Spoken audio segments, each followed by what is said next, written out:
Hi friends, நான் உங்க மாலினி. இன்னைக்கு ரொம்பவே டேஸ்டியான ரசம் ரெசிபி தான் பார்க்க போறேங்க. ரசம்னா தக்காளி புளி எல்லாம் எதுவும் சேர்க்காம மாங்காய் வச்சு சூப்பரான ஒரு மாங்காய் ரசம் தான் ரெடி பண்ணியிருக்கோம். செம்ம அல்டிமேட்டான டேஸ்ட்ல இருக்கோங்க. நிறைய பேர் புளி சேர்க்கறனால ரசமே சேர்த்திக்க மாட்டாங்க. ஆனா இந்த ரசத்தை வச்சு சாப்பிட்டு பாருங்க, செம்ம அல்டிமேட்டா இருக்கும். மாங்காய் சீசன் இருக்கும் போதே இந்த மாதிரி வெரைட்டியா மாங்கால என்னென்ன செய்ய முடியுமோ செஞ்சு சாப்பிட்டுருங்க. இப்போ இந்த டேஸ்டியான மாங்காய் ரசத்தை எப்படி செய்யறதுன்னு பார்க்கலாங்க. மாங்காய் ரசம் செய்யறதுக்காக நான் இந்த மாதிரி ஒரு முழு கோமாங்காய் எடுத்து வச்சிருக்கேன். இந்த மாங்காவே 4 பேருக்கு ரசம் வைக்கிறதுக்கு சரியா இருக்கும். இது மீடியமான புளிப்புல இருக்கும். இந்த மாங்காய் நீங்க ரொம்ப அதிகமான புளிப்பு இருக்கிற மாங்காய் எடுக்கிற மாதிரி இருந்தா ஒரு 3/4 மாங்காய் அளவுக்கு நீங்க எடுத்தாலே போதும். இப்ப மாங்காவை மேல இருக்கிற தோலை நீக்கிட்டு மீடியம் சைஸ்க்கு கட் பண்ணி எடுத்து வச்சுக்கலாங்க. மிக்ஸி ஜார்ல 1 டீஸ்பூன் ஜீரகம் ஆட் பண்ணிக்கலாம், 1 டீஸ்பூன் குருமிளகு சேர்த்துக்கலாம், 1 டீஸ்பூன் கொத்தமல்லி விதை சேர்த்துக்கலாம், 4 வரமிளகாய் ஆட் பண்ணிக்கலாம். நம்ம சேர்த்திருக்கிற பொருள் எல்லாத்தையும் நைஸா அரைச்சு எடுத்துட்டு வந்துடலாங்க. இப்ப பாருங்க, நம்ம சேர்த்த ஜீரகம் குருமிளக நல்லா நைஸா அரைச்சிட்டேன். இதோடவே ஒரு முழு கட்டி பூண்டை சேர்த்துக்கலாம். நான் உரிக்காம அப்படியே சேர்த்திருக்கேன். நம்ம கட் பண்ணி வச்சிருக்கிற மாங்காவை சேர்த்துக்கலாம். ஒரு கொத்து கருவேப்பிலை சேர்த்துக்கலாம். நல்லா நைஸா அரைச்சு எடுத்துட்டு வந்துடலாம். நான் தண்ணி எதுவும் சேர்க்காம தான் அரைச்சிருக்கேன். சப்போஸ் உங்களுக்கு தண்ணி தேவைப்பட்டா கொஞ்சமா தண்ணி சேர்த்து நல்லா நைஸா அரைச்சுக்கோங்க. இப்ப பாருங்க, மாங்காவையும் சேர்த்து நல்லா இந்த மாதிரி அரைச்சு எடுத்துட்டேன். இது இருக்கட்டும். இப்ப நம்ம ரசம் வைக்கிற பாத்திரத்துல நம்ம அரைச்ச மாங்காய் பேஸ்ட சேர்த்துக்கலாம். இதோடவே மிக்ஸி ஜார் அலசி 2ல இருந்து 2.5 கப் அளவுக்கு தண்ணி சேர்த்துக்கலாங்க. நான் ஒரு 2.5 கப் அளவுக்கு தண்ணி சேர்த்திருக்கேன். நல்லா மிக்ஸ் பண்ணி விட்டுக்கலாம். 1 டீஸ்பூன் கல்லுப்பு சேர்த்துக்கலாம், 1/2 டீஸ்பூன் மஞ்சள் தூள் சேர்த்துக்கலாம். நல்லா மிக்ஸ் பண்ணி விட்டுக்கலாங்க.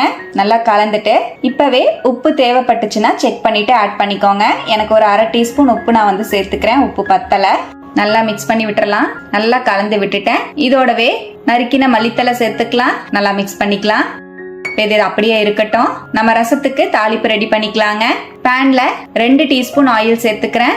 1 டீஸ்பூன் கடுகு சேர்த்துக்கலாம், 1/2 டீஸ்பூன் வெந்தயம் சேர்த்துக்கலாம். கடுகு நல்லா வெடிச்ச உடனே 2 வரமிளகாய 2ஆ கிள்ளி சேர்த்துக்கலாம். இதோடவே ஒரு கொத்து கருவேப்பிலை சேர்த்துக்கலாம். நல்லா கலந்து விட்டுறலாம். அவ்வளவுதான், நம்ம தாளிப்பு ரெடி ஆயிடுச்சு. இதை அப்படியே இறக்கிட்டு நம்ம ரெடி பண்ணி வச்சிருக்கிற ரசத்தை அடுப்புல வச்சுக்கலாங்க. ஒரு 2 கொதி வர்ற அளவுக்கு நல்லா சூடுபடுத்திக்கலாம். நல்லா கலந்து விட்டுக்கிறேன். இப்ப பாருங்க, ரசம் நல்லா நொரக்கட்டி நல்லா கொதி வர ஸ்டார்ட் ஆயிடுச்சு. நம்ம நார்மலா வைக்கிற ரசத்துல கொதிக்க விட மாட்டோம். ஆனா மாங்காய் ரசத்தை ஒரு 2 கொதி கொதிக்க விடணுங்க.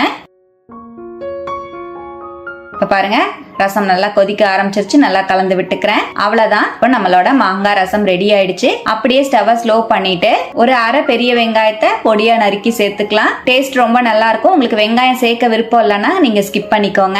இதோடவே நம்ம ரெடி பண்ணி வச்சிருக்கிற தாளிப்பு சேர்த்துக்கலாங்க. இப்ப நம்ம ரசத்தோட தாளிப்பையும் சேர்த்துட்டேன். நல்லா மிக்ஸ் பண்ணி விட்டுக்கலாம். 1 டீஸ்பூன் பெருங்காயப்பொடி சேர்த்துக்கலாம். கொஞ்சமா நறுக்கின மல்லித்தலை சேர்த்துக்கலாம். அவ்வளவுதான், நல்லா கலந்து விட்டுட்டு சுட சுட சாதத்தோட செம்ம டேஸ்டியான இந்த மாங்காய் ரசத்தை வச்சு சாப்பிட்டு பாருங்க. செம்ம அல்டிமேட்டா இருக்கும். இந்த மாதிரி கண்டிப்பா நீங்களும் மாங்காய் ரசத்தை ஒரு டைம் ட்ரை பண்ணி பாருங்க. ட்ரை பண்ணி பார்த்துட்டு எப்படி வந்ததுன்னு கமெண்ட்ல மறக்காம ஷேர் பண்ணுங்க. நான் இன்னைக்கு நம்ம மாங்காய் ரசத்தோடவே நம்ம செஞ்சிருந்த இன்ஸ்டன்ட் மாங்காய் பச்சடி வச்சு தான் சாப்பிட்டுருந்தேன். மாங்காய் பச்சடியோட லிங்க் உங்களுக்கு டிஸ்கிரிப்ஷன்ல கொடுக்குறேன். கண்டிப்பா ட்ரை பண்ணி பாருங்க. செம்ம டேஸ்டா இருக்கும். இதே போல டேஸ்டியான மாங்காய் ரசத்தை நீங்களும் ட்ரை பண்ணி பாருங்க. ட்ரை பண்ணி பார்த்துட்டு எப்படி வந்ததுன்னு கமெண்ட்ல மறக்காம என் கூட ஷேர் பண்ணிக்கோங்க. நம்ம சேனலை இப்பதான் ஃபர்ஸ்ட் டைம் பாக்குறீங்கன்னா சப்ஸ்கிரைப் பண்ணி பக்கத்துல இருக்கிற பெல் ஐகானை பிரஸ் பண்ணி வச்சுக்கோங்க. லைக் பண்ணிக்கோங்க.